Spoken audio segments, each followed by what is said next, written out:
Hi, Leslie Rogalski here, Creative Director for the BeadSmith, and I promised that you were going to make really fast Chevron Duo earrings with me today. And you can see I couldn't stop making them in all these different colors. I just so loved making these, and this isn't even all of them. So who's out there today watching this video with me?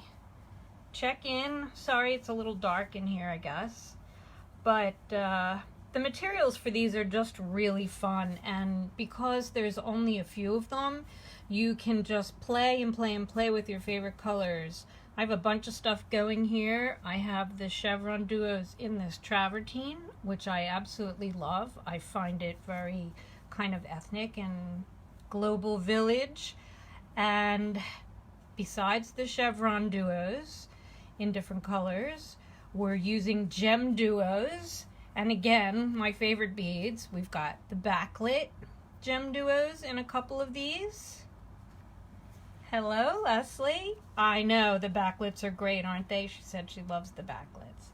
And then the matte backlits, which just have that same light coming through them, but it's really softened because of the way the beads are treated. We've got 4mm in here. Thanks, Lily. She said they're cute earrings. They're really fun. So we've got 4mm. I have fire polished in 3 of these that I'm showing you, and I'm just using crystal pearls. So the 4mm is what I figured out fits nicely with another bead used here, size 15s, which are the little tiny seed beads in between the 4mm and the Chevron Duos pointing together.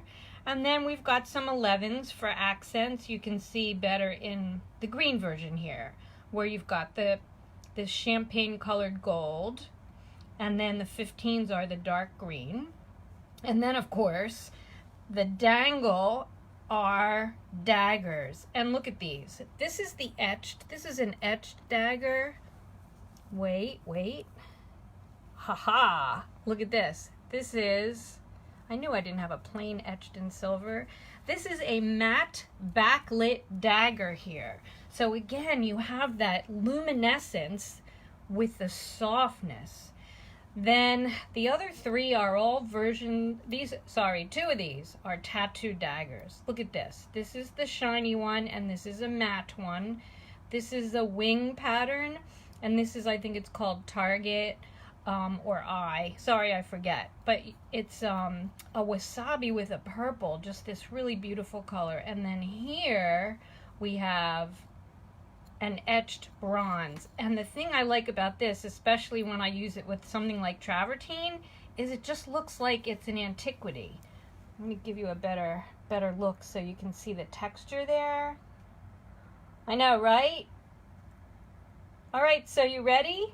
Oh, and I guess I should mention the findings. We have closed jump rings at the end so that the thread doesn't come through, and all you have to do is hook your ear finding on. So, let's get started. You don't need very much thread, but you will need 6-pound fire line, like maybe 12, 15 inches. And a size 12 needle. Now remember, the gauges of needles, the bigger the number, the thinner the gauge. So size 12 is a nice slender needle, but the eye of the size 12 can still take a 6-pound fire line. And you want something that's thin because you're using 15s. You can see how thin they are right here. Okay. So when I first started to play around with these, I did a 2-needle weave, and I started through the dagger and came up and knotted it at the top. I'm going to show you how to do it with just 1 needle. A lot of people don't like the fiddliness of the 2 needles, so let's see how this works. We're going to start with a 4mm, and I'm going to take these away. We're going to make another green one, because I think that you can probably see that better. Anybody else out there want to say hi? If you have any questions, please do make a comment. Now, I'm not going to be able to make this as fast as you'll be able to make it once you get them done. But let's start with a 4mm. And actually, let's put a 15 on as a stopper bead. I don't need to use stopper beads anymore, but if you do, to keep your beads from falling off, you're going to string a bead and leave like maybe 2 inches of thread, and then you're going to sew through the bead again, like this, and that bead will slide off when we're finished. But what we're going to do now is we're going to pick up a 4mm, and I'm going to say we're sewing down because what we're going to do is come down one side, go through the dagger, and then come back up. Go through the closed jump ring and back down to meet where the tail thread is coming out, and it'll get knotted together in an inconspicuous place, and then you weave the tails in.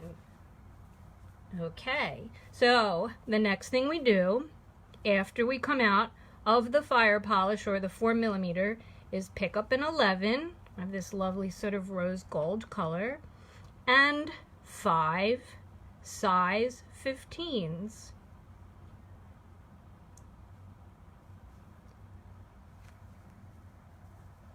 And pull them to the fire polish. Now we're going to string a dagger. Now when you use daggers, sometimes they have the same pattern on both sides, so it won't matter which way you string it. But some daggers have a side face up and face down. You know, in the beginning of my video, I had this turned upside down, and I realized that the backlit side faces up. So pay attention to that when you're stringing. I'm going to string my dagger.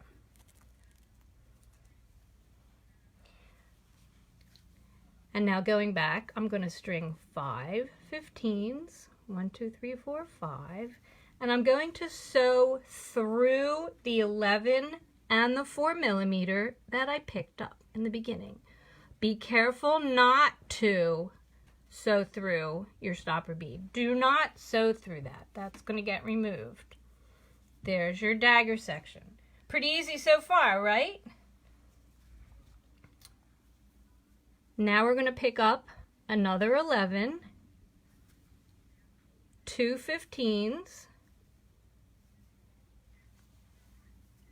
and a gem duo.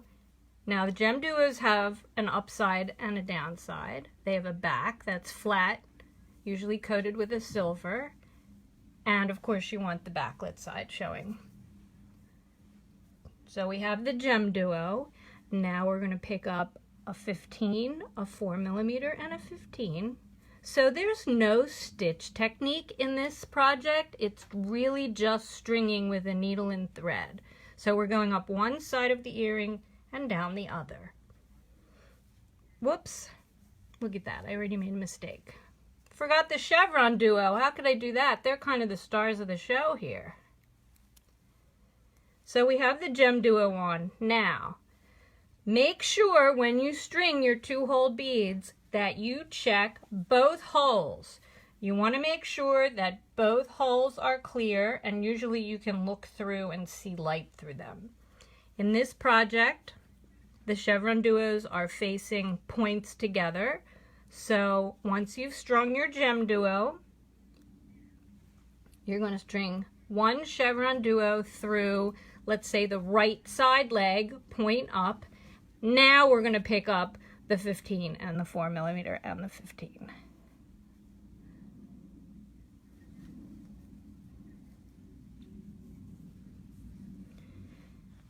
Another Chevron Duo. Make sure you can see through. I wonder if you can see it on the camera. Maybe not. You want to make sure the holes are clear, and this time you're going to string it with the point in. So you see where we are here?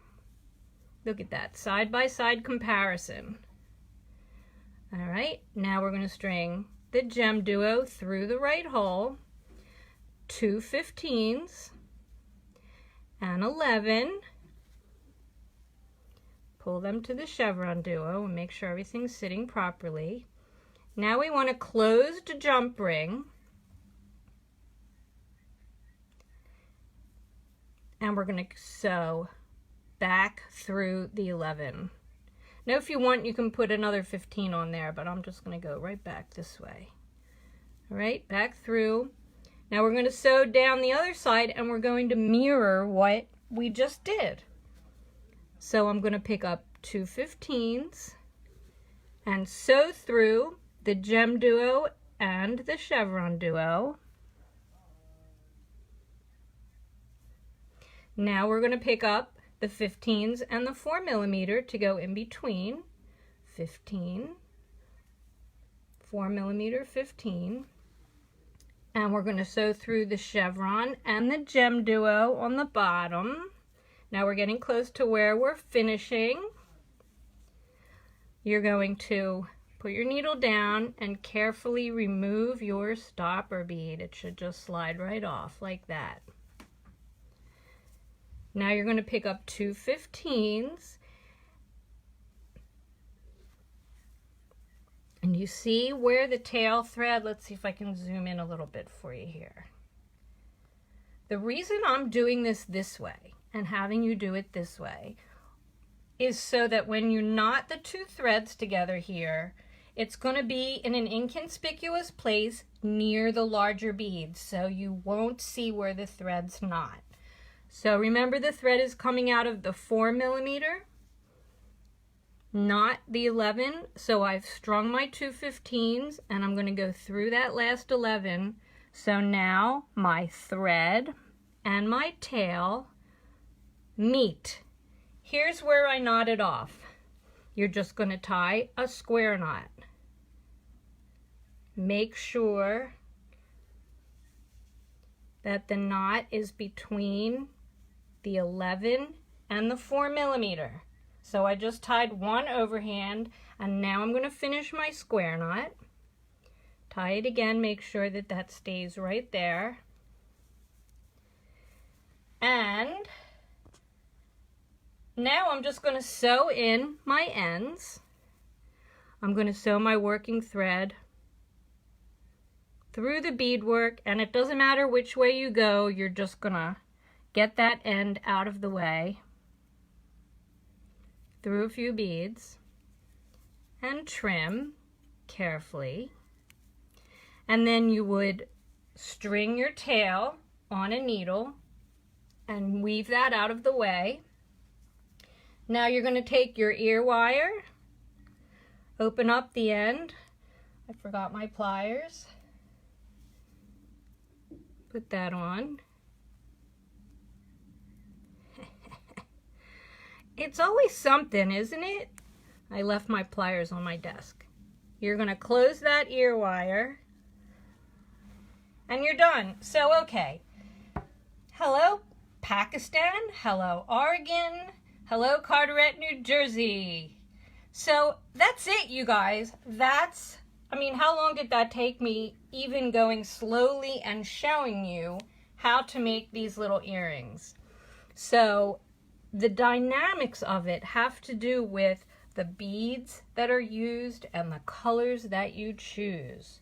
So the drama is created by the Chevron Duos creating this wonderful geometry, and the texture is added with the Gem Duos and your daggers. So there you have it. You can find Chevron Duos, Gem Duos, tattoo and backlit daggers, and other quality BeadSmith beads, tools, and supplies at your favorite bead reseller. I'm Leslie Rogalski, the creative director for the BeadSmith, saying happy beading. I love beads. See ya.